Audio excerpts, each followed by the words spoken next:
Boa noite. Obrigada pela presença de vocês. Bem, é uma alegria, uma honra estar aqui ao lado do Eduardo Scorel para fazer a mediação dessa conversa, né? Puxar esse papo com ele. Bem, Eduardo Scorel, acho que vocês conhecem, diretor deste filme e de outros filmes, montador de vários filmes super importantes do cinema brasileiro. Bem, o filme eu não conhecia, o Ato de Violência, assisti por ocasião agora, né, dessa conversa, acho que quando foi exibido aqui em 2018 eu não estava aqui. E, enfim, fiquei impactada pelo filme. Muito impressionante, né, difícil até de puxar esse papo. Mas, enfim, talvez começar te perguntando, como tradicionalmente se faz, pelo processo, né, de criação. Estão me ouvindo? Tá. É um filme que se inspira na história do Francisco, né? Me esqueci o sobrenome dele, trouxe uma colinha aqui, que é enfim, esse homem que ficou conhecido como Chico Picadinho, né? Francisco da Rocha, enfim, cujos crimes, como se costuma dizer também, chocaram o país, né? Na época, ele cometeu 2 crimes muito semelhantes no intervalo aí de 10 anos, né? Um em 1966, outro em 1976. Estrangulou e esquartejou 2 mulheres, né? E, enfim, Antônio, né, a história de Antônio se inspira na história de Francisco. E queria te perguntar, esses crimes que, enfim, tiveram tanta visibilidade, não é? Provocaram, inclusive, a história dele, uma discussão sobre a questão penal mesmo, porque ele ficou preso durante muitos anos, né? Depois da segunda prisão, acho que ficou mais de 40 anos preso. É um tempo superior ao limite, né, do Código Penal brasileiro, que permite o Código Penal brasileiro, que é de 30 anos, não sei se isso permanece assim. Mas, enfim, o que te fez apostar nessa história, né? O que te motivou a transformar em um filme de ficção essa história real? Começaria por te perguntar também como é que se deu esse processo de pesquisa, de roteirização, se aquilo que a gente vê na tela foi, de maneira geral, inspirado na história de Francisco. Obrigado. Me ouve? Obrigado, Cláudio. Eu queria agradecer muito a Daniela e ao pessoal todo do Curta Circuito pela oportunidade de voltar aqui depois de 2018 e mostrar o filme de novo. É um filme, poderia chamar talvez meio maldito, muito pouco visto, mesmo na época em que ele foi feito.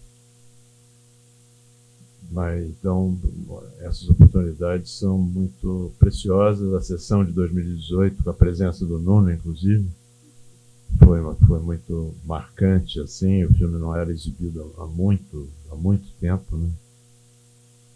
Enfim, obrigado, Daniela, e todos vocês que estão aqui promovendo esse evento há 25 anos, né, que é um ato de heroísmo, assim, mais um ato de heroísmo. É difícil falar de um filme assim, das origens, quer dizer, pegando assim pelo fim da sua pergunta, o roteiro que foi escrito por mim e pelo Roberto Machado, o Roberto Machado ele já faleceu muito moço, era um professor de filosofia, eu fui aluno dele na minha graduação na PUC, entende?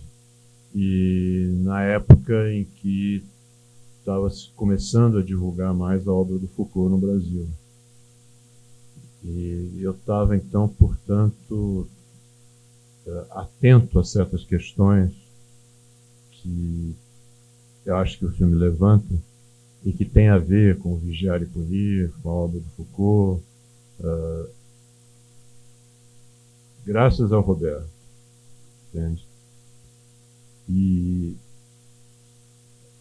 eu li acho que minha atenção foi presa um pouco pelo assunto, lendo uma grande matéria na revista Manchete, em que o Carlos Heitor Coni escreveu sobre o caso.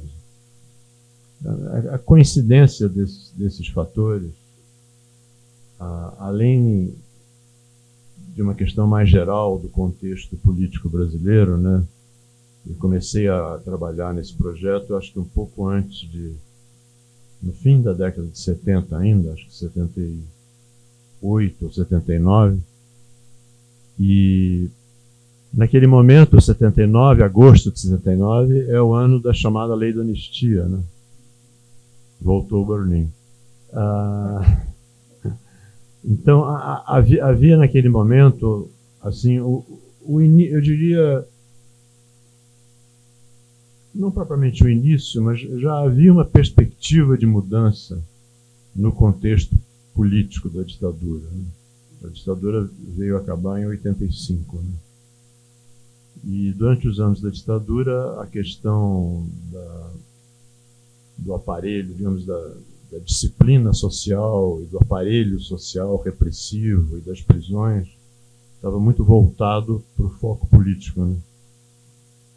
E aqui havia, assim, a pretensão, digamos, de tratar do sistema carcerário, do sistema penal, focado no criminoso comum, e de poder ter acesso às prisões para tratar as prisões dentro de um filme de ficção, mas que tem uma tentativa muito documental, especialmente na casa de detenção, onde o Hector viria a fazer pouco depois o Carandiru, né? E que depois seria demolido, e o Paulo Sacramento fez um pouco antes o documentário dele. Aquilo era um pouco a representação do sistema carcerário, né? Esse conjunto de elementos é que me motivou a fazer esse filme, com alguns protestos em casa quanto ao fato de abordar esse assunto, que até hoje, quando eu anunciei que ia ter essa sessão, eu continuo casado com a mesma pessoa, como vocês podem talvez deduzir do que eu estou dizendo, que chama-se Ana Luísa. Ana Luísa, mas você vai de novo com esse filme?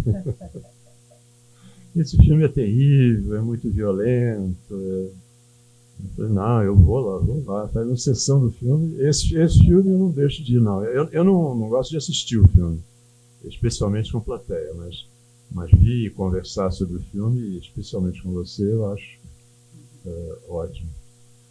Então, tem esses elementos, quer dizer, que estão um pouco na origem do projeto, e o projeto é o roteiro, aí fazendo a volta onde eu queria chegar, ele é baseado nos autos do processo do caso real e em notícias de jornal. Quer dizer, então, quase todo o filme é filmado em locais, são os locais onde ele esteve preso.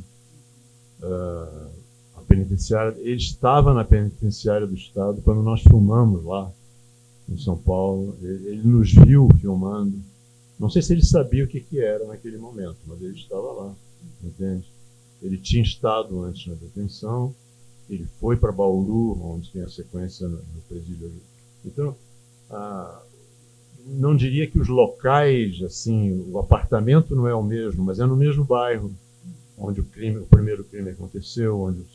Então, tem um aspecto assim, documental no filme, no substrato do filme, embora, evidentemente, até na casa de detenção tem cenas documentais. Aquele show que acontece, não fomos nós que encenamos. Aquilo aconteceu lá, o Nuno foi para o meio dos presidiários que estavam assistindo, sentou lá, teve grandes conversas com eles, todos pediram... Ele sofria muito porque ele era muito assediado, com pedidos de favores. Me arranja isso, me passe uma mensagem para não sei quem. Como ele era uma personalidade conhecida, né? E ele sofreu muito durante a filmagem, além do clima geral, que para ele foi muito difícil de fazer, essa coisa. A relação dele com os presos foi uma coisa penosa para ele. Mas o filme, embora oficialmente não seja uma adaptação, entende? E como é a orientação que nós recebemos na época, é que, sendo baseado em documentos públicos, como são os autos de processo e notícias de jornal, e não usando nomes, nós poderíamos fazer o filme com liberdade. E quando nós, depois que o filme ficou pronto, entramos em contato com ele, ele não quis ver o filme, entende? Mas também não reclamou de que o filme tivesse sido feito, nem nada, mas ele não quis assistir. E aí nós fomos em frente. Eu acho que hoje isso seria diferente. Eu acho que seria difícil hoje fazer um filme assim, baseado num caso real, sem ter um suporte jurídico e legal formal, entende? Que nós não tínhamos. Entende? Havia até talvez um certo risco nessa operação, mas foi uma orientação que nós recebemos do advogado que nos representava na ocasião. Eu ia te perguntar, uma das questões era justamente sobre as filmagens no Carandiru, né? Que são impressionantes, eu acho, aqueles registros todos. Os dias de visita, não sei se são também feitos em meio a... Em meio a Selma Egrey e ele no meio de uma visita. Nós jamais teríamos condições, naquela época, a nossa produção, os nossos recursos, de fazer qualquer daquelas encenações, entende? Tudo aquilo acontece no meio da visita, no meio... todas as cenas. Quando o diretor do presídio recebe os presos, é o próprio diretor do presídio recebendo uma turma de presos, nos quais o Nuno está presente. Entende? É uma coisa um pouco doida, né? Mas são incríveis as cenas no Carandiru, particularmente essas que tem, enfim, muita gente, né, coletividades, e um trabalho de câmera muito bacana também, né? Essa maneira como vocês inserem a fotografia do meu irmão, é um filme em família, né? Do meu irmão Lauro, deixar o registro aqui, que ele merece. Belíssimo trabalho. Como que foi isso, assim, em termos de produção, filmar na casa de detenção dessa forma? Assim, o que isso implicava naquele momento? Enfim, autorizações, etc. até difícil de acreditar em retrospecto, né? Mas não houve nenhuma dificuldade. Nós fomos ao Carandiru, literalmente tocamos lá uma campainha, dissemos que queríamos falar com o diretor, explicamos para ele o que iria fazer e nós tínhamos uma liberdade, certamente não era completa, total, absoluta, mas uma liberdade, nós circulávamos, nós passamos de 15 a 20 dias lá dentro filmando e circulávamos por lá, pelos corredores, nunca tivemos nenhum problema, nem nessas cenas em que eles participavam, os detentos participavam. Acho que é uma coisa que seria impensável hoje, totalmente impensável, tentar fazer algo assim. E o próprio Hector, quando filmou lá, mas também filmou na Vera Cruz, se não me engano. Tem uma grande parte do Carandiru que é filmado em estúdio. Um aspecto muito interessante do filme é a construção temporal também. Então, particularmente o começo, né? Há um jogo ali muito, muito instigante, bem feito entre os dois tempos, né? O tempo dos dois assassinatos. Porque o filme, enfim, o enredo dele cobre a trajetória do Antônio a partir do primeiro crime, né? E naquele começo, enfim, depois da saída dele da casa do Manuel, da fuga, né, em direção ao Rio, quando ele está no Rio de Janeiro e lê no jornal, na manchete, enfim, isso volta a acontecer 10 anos depois, algo assim, né? Ele volta a atacar, a atuar, não sei, 10 anos depois. Daí a gente volta para a cena do primeiro crime, né? Enfim, todo esse começo o filme vai jogando entre os dois tempos e a partir da prisão dele, da entrada na casa de detenção, a gente vai seguir a trajetória dele ali, né? Todo esse tempo da primeira... Beleza? Esse tempo é entrecortado por voltas, né, ao presente, ao tempo já dele tendo cometido o segundo crime, né? Por exemplo, aquele momento em que ele está na cela e comenta, será que eu vou morrer na prisão? Quando o colega faz um cálculo assim, em relação, né, ao tempo que ele possivelmente vai ter de pena. E daí a gente é conduzido ao presente, né, no qual ele perambula ali pelo Rio de Janeiro em fuga, né, refugiando-se assim, precariamente. Queria te perguntar sobre isso, como é que foi essa construção, se é uma construção de roteiro, né, se foi alguma coisa pensada na montagem. Achei o filme muito bem montado também, Gilberto Santeiro, né, que faz a montagem, enfim, sobre esse aspecto da construção temporal. Foi bastante construído no roteiro, que eu estava... eu honestamente não saberia assim de memória especificamente cada passagem. Eu acredito que na montagem nós provavelmente tenhamos feito talvez algumas alterações, mas de maneira geral elas todas estão previstas no roteiro. Eu acho que seria muito difícil fazer o filme de outra, realmente tentando criar isso na montagem, que seria possível, digamos, filmar em ordem cronológica e depois montar entrecortando.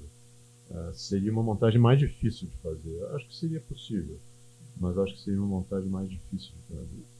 Aqui havia tantos fatores, inclusive fatores logísticos para a filmagem, que a gente precisava de um roteiro bem preciso e definido, né? E tem uma certa, não sei, eu ia dizer loucura, digamos, loucura assim da nossa parte de fazer um filme assim, né? Eu tive até amigos muito queridos, que eu acho que eu não vou citar o nome, que duvidaram que alguém ia entender. Quer dizer, quando viram a cópia a primeira vez, ninguém vai entender nada, que uma hora é uma coisa, outra hora é outra e tal. Eu acho que vão entender. Acho que isso é fruto de ter montado Terra em Trânsito. Eu, assim, da primeira vez que assisti, eu só fui entender que a gente retorna à cena do primeiro crime e não do segundo, naquele começo, quando ele já, no tribunal, né, ao dar o seu depoimento, ele dá detalhes sobre o crime, né? Então a gente fica sabendo aquela história da porta, etc. Então, aí que eu entendi que aquela cena, depois, claro, revendo o cabelo, tá diferente, né? Tem essa...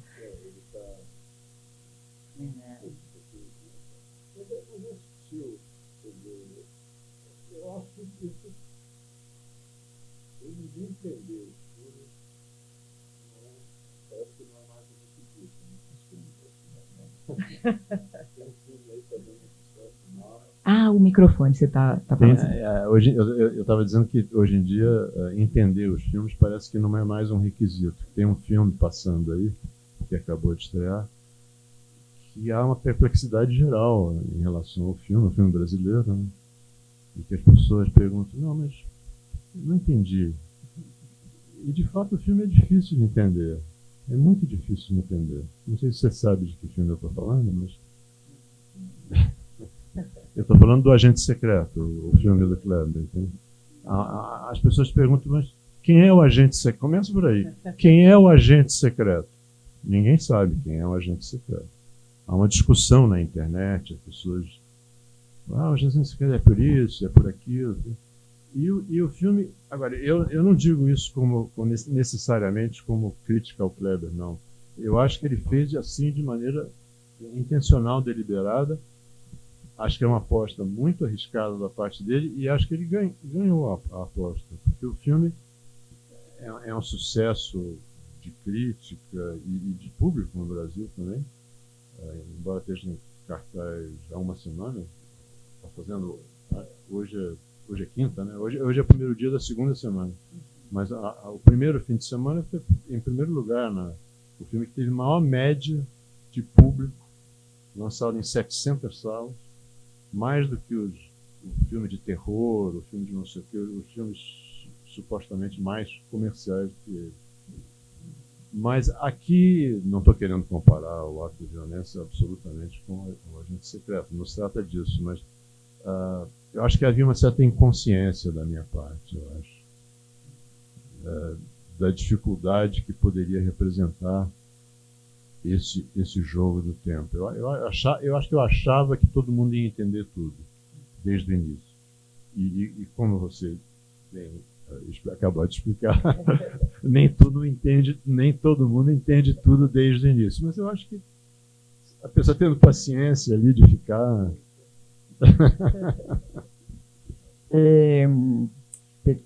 Puxei minhas anotações aqui, porque eu queria fazer um comentário mais de fundo, que é, deixa eu ver, cadê? Que é assim, eu acho que impressiona a sobriedade do filme, assim, a maneira como você evita o sensacionalismo, né, a espetacularização, construindo de uma maneira sóbria e realista, não sei se é o termo mais preciso, mas toda essa abordagem documental que cerca a ficção, acho que contribui para isso, né? Mas, enfim, de uma maneira sóbria, a trajetória do Antônio. Mal comparando, super mal comparando, eu estive assistindo esses dias por coincidência, e até porque meus alunos ficaram me perguntando se eu já tinha assistido, uns episódios dessa série Tremembé, que está fazendo um sucesso na Prime Video, não chegou a ver, né? É uma série com presos famosos que cometeram crimes midiáticos, e sobre a convivência deles no presídio de Tremembé. E tem uma super exploração do erotismo, do sexo, das brigas, ciúmes entre eles e elas. E muitas vezes me parece que a série, enfim, recai numa construção caricatural, assim, dessas figuras, sabe? E o seu filme, enfim, em tudo oposto a isso, né? Ao invés de exotizar, de patologizar, de monstrificar o personagem, né? E o próprio cárcere, né? Você, pelo trabalho que faz, e acho que essa questão da abordagem documental sobre a qual você falou um pouco, participa disso.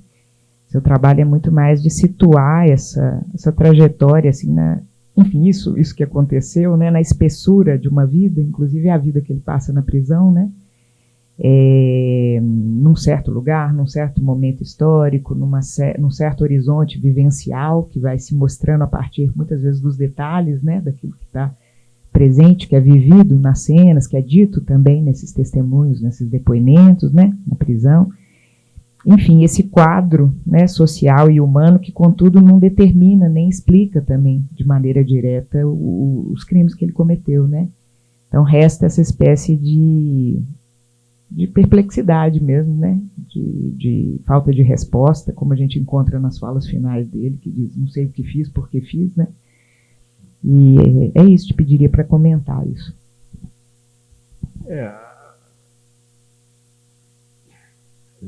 O fato de não explicar, que para nós era crucial, porque qual é a explicação? Né? O cinema explica sempre tudo, né? Tudo tem uma razão de ser, uma explicação, uma lógica, entende? E dois crimes como esse, que não foram inventados da cabeça de ninguém, aconteceram, na verdade, realmente, né?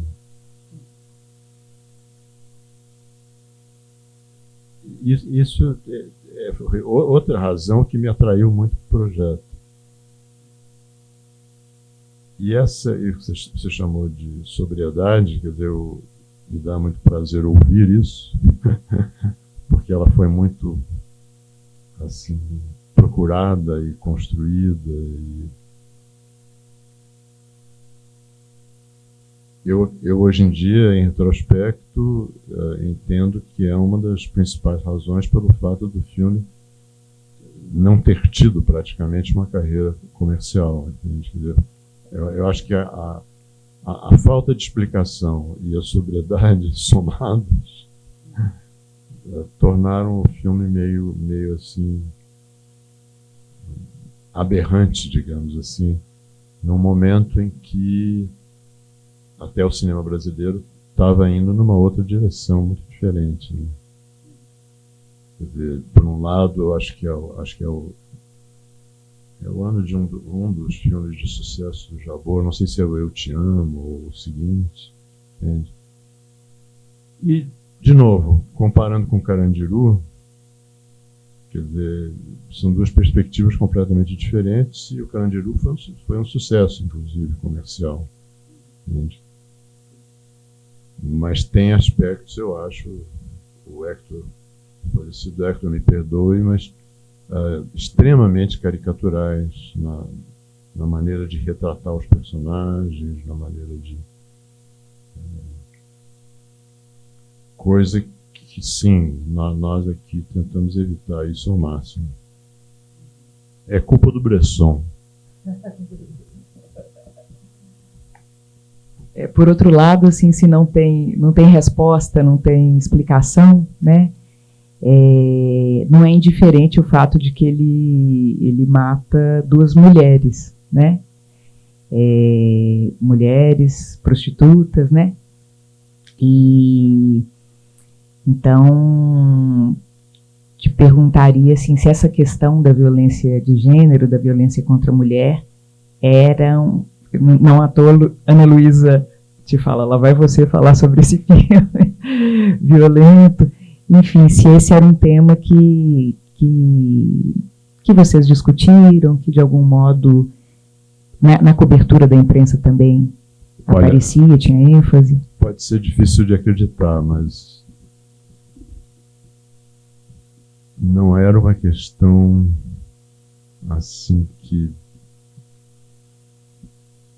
estava assim à frente das nossas preocupações, a questão de gênero. É curioso, né? Hoje em dia seria impensável alguém dizer isso.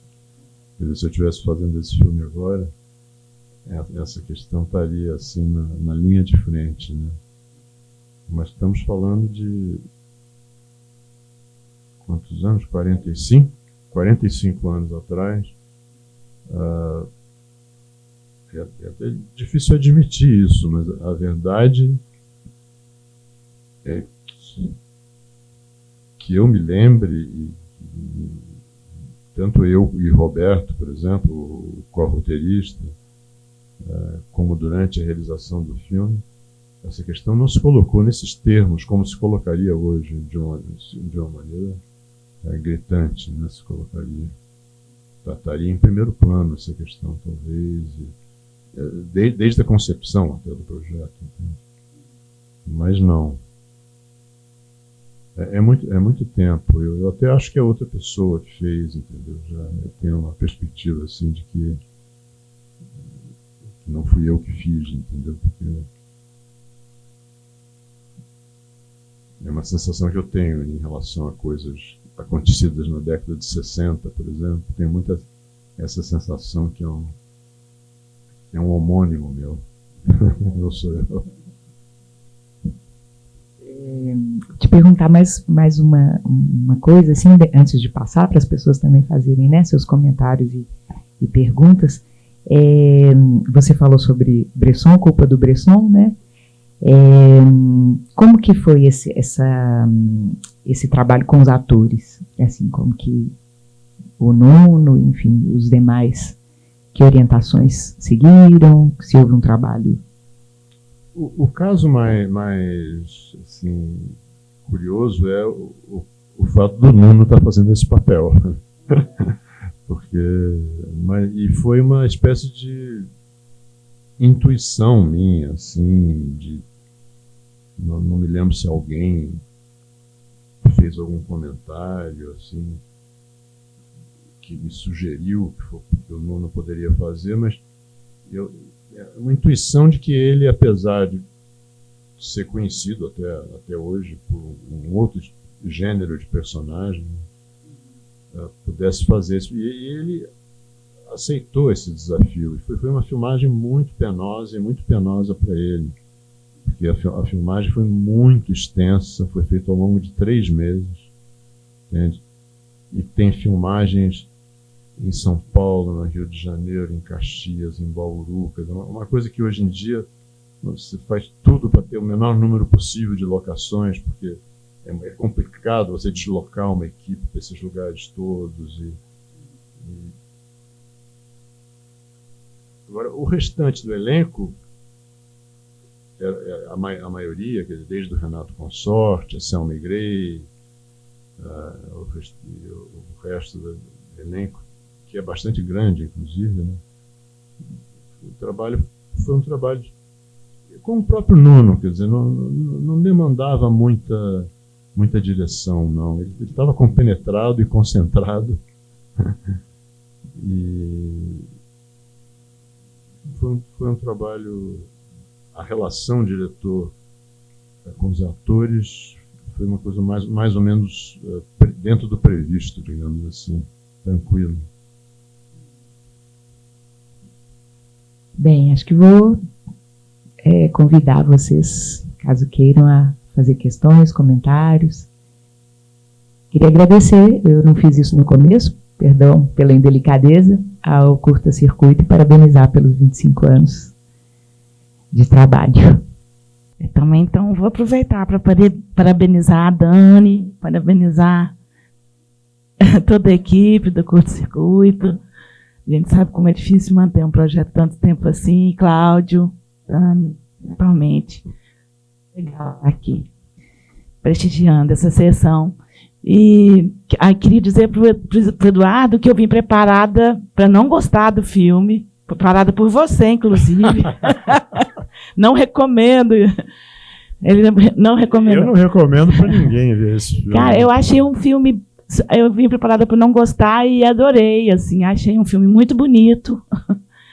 Achei muito bonito. Achei um filme super difícil, assim, nessa relação, né, de um filme amplamente roteirizado, com as cenas documentais, com encarar, né, sobretudo as cenas do presídio, né, mas também das ruas, né, a documentação, né, assim, esses 45 anos também nos ajudam a perceber, eu acho, esses aspectos, né, documentais daquela cidade, da noite daquela cidade e das pessoas pobres, das casas, não é, sempre se torna um documento de época, né, esses filmes, assim, quando são feitos com rigor, com entrada, com verdade, né? Então, assim, acho que destacar essa relação documental, a gente devia ter incluído esse filme na retrospectiva que o Fórum Doc fez dessa obra, já começo dos anos 2000, eu acho, né?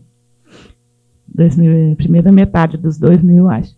Mas, enfim, para dizer isso, que eu acho que é um empreendimento corajoso e dificílimo por si, essa coisa de colocar atores, super atores, né, para atuar junto a não atores, ou, né, assim, porque aquelas pessoas todas tinham, a maior parte, pelo menos, consciência de que estava sendo realizado um trabalho, né, assim, e então eu acho que também a documentação daquele presídio, enfim, muito bonito, mas o que me impressionou também, eu acho que talvez esse aspecto da sobriedade, né, da não espetacularização, mas da beleza com que se trata o tema, né? Assim, inclusive, esse aspecto de um diretor que é montador, que filma montando, como vocês agora, né? Então, o filme que você percebe, se eu tinha essa pergunta, foi filmado montando ou foi construído, né, na pós-realização, pós-filmagem? Esse tempo me interessou muito, achei belíssima essa construção temporal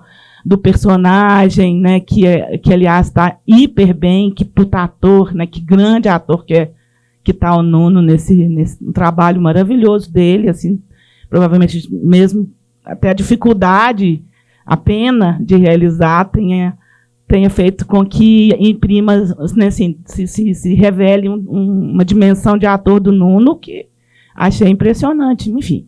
E destacar também essa trilha, um bom gosto em geral, né, um tema como esse tratado com um grande bom gosto, com uma fotografia maravilhosa, uma trilha que eu acho que me levou muito também, a forma de montar a trilha, né, também me interessou muito, assim, enfim, feito com muito capricho. E, enfim, estou aqui só tenho perguntas, desculpa. Só gostei muito mesmo, vim preparada para uma coisa e encontrei outra. Pena que eu perdi o comecinho do filme. Mas... Pois é, a trilha, né? Egberto Gismonti, quer dizer, aí é um privilégio, assim, digamos, não há muito o que dizer, né? Quer dizer, ele e os músicos que ele reuniu para gravar a trilha. Realmente, eu tenho pena de não ter uma cópia assim, eu não tenho uma cópia da trilha, digamos, com boa qualidade, mas a trilha foi feita como usualmente se faz, né? Quer dizer, o filme já montado, pronto, foi exibido para ele não se assustou com o tema e fez a trilha com aparente facilidade. O universo da música é um universo assim um pouco estranho para mim. Eu admiro muito, mas acho um pouco estranho, né? Porque não tem um conhecimento específico, né, musical. Mas foi todas as gravações da música há muito tempo, isso tudo. Há muito tempo que ninguém levanta essa questão. Eu queria, inclusive, lembrar, em relação ao Nuno, ele recebeu o Prêmio Air France por essa interpretação, entende? E eu fiquei muito contente com isso, quer dizer, o fato de ter recebido um reconhecimento pelo trabalho dele, que realmente é formidável. Boa noite.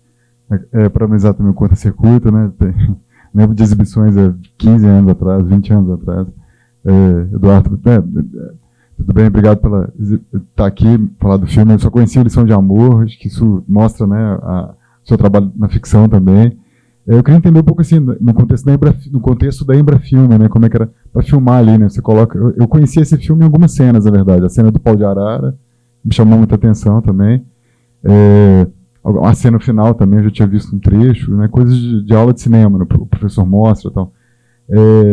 Teve alguma censura, algum corte? Porque ali ainda tinha censura, né, até onde eu sei, 79, né, você tinha ainda um controle da censura, assim, como é que vocês colocaram no roteiro o Pode Arara para não ser censurado, ou passou em branco, passou batido, né?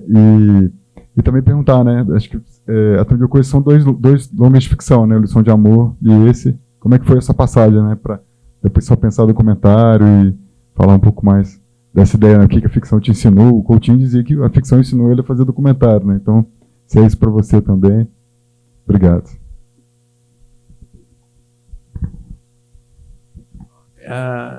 Que bom que você falou no Lição de Amor, porque eu acho que tem um aspecto que talvez seja interessante para vocês em relação aos dois filmes. Quem tiver visto o Lição de Amor e tiver visto esse filme. Mas antes, rapidamente, em relação à Embrafilme,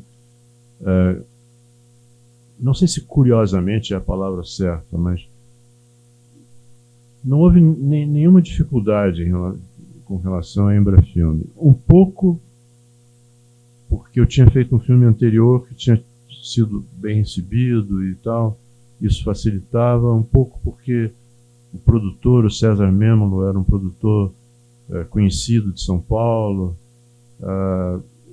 O filme teve o apoio fundamental naquela época. Eu acho que a Embrafilme chegava a investir 60% do orçamento nos filmes, e foi feito numa gestão, se eu me lembro bem, e terminado na gestão já do Roberto Farias. Não me lembro bem dos anos, mas tenho certeza que quando o filme ficou pronto, o diretor da Embrafilme era o Roberto Farias. E não houve nenhum tipo, da parte da Embrafilme, não houve nenhum tipo de... E o filme passou na censura também sem cortes. Talvez pela sobriedade. Porque se tivesse sido feito de uma outra forma, talvez tivesse sofrido algum tipo de dificuldade naquele momento. Mas em relação ao Lição de Amor, é o seguinte: esse filme foi feito em grande parte reagindo contra o Lição de Amor.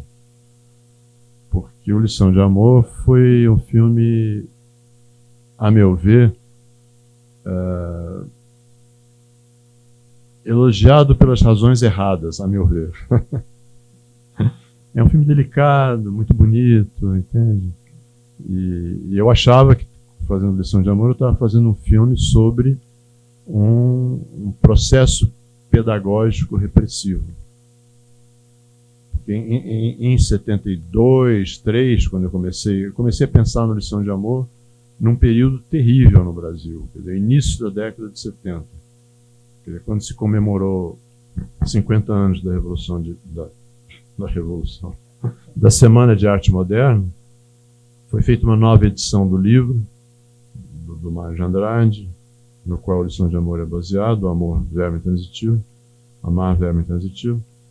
E foi quando eu li pela primeira vez e comecei a trabalhar no projeto. De 72 a 75 é um período terrível. É o governo Médici no auge, repressão, mortes, etc. E eu nunca tinha feito um filme de ficção como diretor. Estava tentando encontrar um caminho e achei que fazer uma adaptação de um livro que era do Mário de Andrade, em suma. E isso realmente funcionou. Foi um dos raros momentos da minha vida que eu tive uma iniciativa hábil em meu próprio proveito, digamos assim. E o filme foi visto e eu realmente acreditava naquele momento que o fato de um pai trazer para dentro de casa uma pessoa para iniciar o filho sexualmente era uma maneira, era um exemplo de uma pedagogia repressiva, porque no fundo o que o pai está fazendo ali é mantendo controle sobre uma experiência crucial do filho e trazendo para debaixo da casa, da mãe, do pai. Mas esse aspecto passou totalmente em branco. O filme ganhou não sei quantos prêmios de todos os festivais da Embrafilme, e foi muito bem comercialmente e tal, mas a única coisa que as pessoas diziam, mas que filme bonito, que filme bonito. Então eu resolvi fazer um filme feio. Aí fiz esse filme, que é a minha resposta ao filme bonito, ao filme feio, e esse não fez sucesso nenhum. Aliás, até foi exibido no Festival de Brasília, eu ganhei acho que o prêmio de direção. No ano que o Iracema ganhou o melhor filme, o Ato de Violência ganhou o prêmio de direção e o prêmio de, não sei se de mundo, e ganhou 2 prêmios do Festival de Brasília. Você me mandou aquele texto que saiu na Piauí contestando o perfil do Jean-Claude Bernardet, que tinha sido publicado, né? Na Piauí. E nesse seu texto você comenta que fez também o ato de violência em resposta à crítica do Jean-Claude ao Lição de Amor, né? Não foi... não bem em resposta. Eu acho que eu fiz o filme pensando muito no Jean-Claude e pensando nas coisas que ele tinha escrito no jornal Opinião sobre o Lição de Amor. Ele criticou violentamente o Lição de Amor. Entende? Ele fez uma leitura assim, de que era um filme do sistema, que era uma adaptação literária, que era o que a Embrafilme estava promovendo, e foi por aí afora. Depois do próprio Opinião ter publicado uma crítica muito favorável ao filme, de um outro crítico, entende? Mas nós continuamos amigos através dos anos, apesar disso. E quando eu pensei nesse filme, eu pensava, acho que o Jean-Claude vai gostar desse. Mas ele sequer viu. Imagina. Entende? Não. Quando eu publiquei esse texto na Piauí, ele um dia encontrou comigo e comentou, pois é, você disse aquilo, mas eu nem vi o filme. Bem, acho que, né, tá na hora, infelizmente. Sim. Eu até comentei com o Escorel ali a questão dos streamings, né, que a gente está vendo, observando o comportamento de um novo público depois da pandemia e depois dos streamings, né? Você vê um pouco da mudança desse perfil desse público que faz em casa e espera que o filme entre no streaming. Então, ele não vai mais na sala de cinema, esse comportamento de ir ao cinema, né? Esse comportamento ele tem se modificado, né? Principalmente logo depois da pandemia, com a questão do conforto de você poder assistir em casa.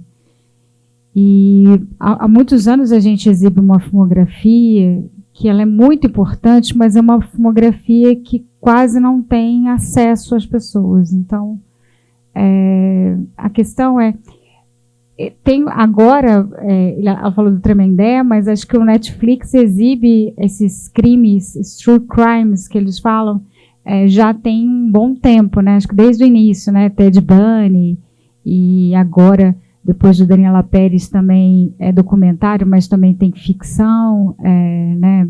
Lançou sobre a menina que matou os pais, enfim.